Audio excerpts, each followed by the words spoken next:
সুপ্রিয় শিক্ষার্থীরা, A to Z academy চ্যানেলের পক্ষ থেকে তোমাদেরকে স্বাগতম। আজকের এই পর্বে অষ্টম শ্রেণীর জীবন ও জীবিকা বিষয়ের আর্থিক সেবা ও সুযোগের সাথে পরিচয় এই অধ্যায়টি নিয়ে আলোচনা করব।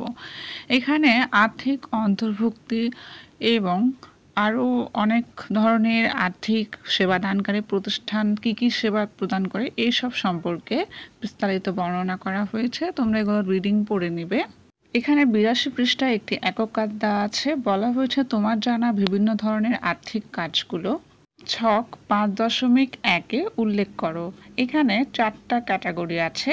প্রথম ক্যাটাগরি হচ্ছে আয় সংক্রান্ত আর্থিক কাজ, সেগুলো হচ্ছে ফসল বিক্রি, মাছ বিক্রি, কাপড় বিক্রি, পারিবারিক খামার থেকে হাঁস মুরগির ডিম বিক্রি, ব্যবসা প্রতিষ্ঠান থেকে লভ্যাংশ পাওয়া।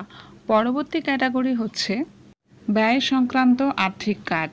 1. বাড়ি ভাড়া প্রদান, 2. খাদ্যদ্রব্য ক্রয়, 3. পোশাক ক্রয়, 4. শিক্ষার্থীদের বিদ্যালয় খরচ, 5. চিকিৎসার জন্য ঔষধ ক্রয় করা। এগুলো হচ্ছে সম্পূর্ণ ব্যয় সংক্রান্ত আর্থিক কাজ। পরবর্তী ক্যাটাগরি হচ্ছে সঞ্চয় সংক্রান্ত আর্থিক কাজ। 1. ব্যাংকে টাকা সঞ্চয় করা, 2. বিনিয়োগ পরিচালনা করা, 3. বীমার মাধ্যমে অর্থ সঞ্চয় করা, 4. বিভিন্ন আর্থিক প্রতিষ্ঠানে অর্থ সঞ্চয় করা।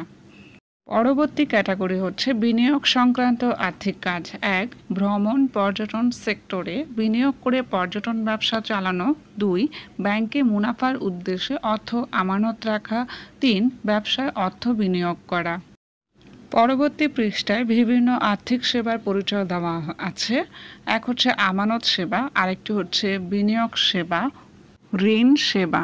তো এইসব সেবা সম্পর্কে এখানে বিস্তারিত অনেক কিছু বলা হয়েছে, তোমরা এগুলো রিডিং পড়ে নেবে। এই ছিল আজকের পর্ব। পরবর্তী ভিডিওগুলো পেতে আমাদের চ্যানেলটি সাবস্ক্রাইব করুন।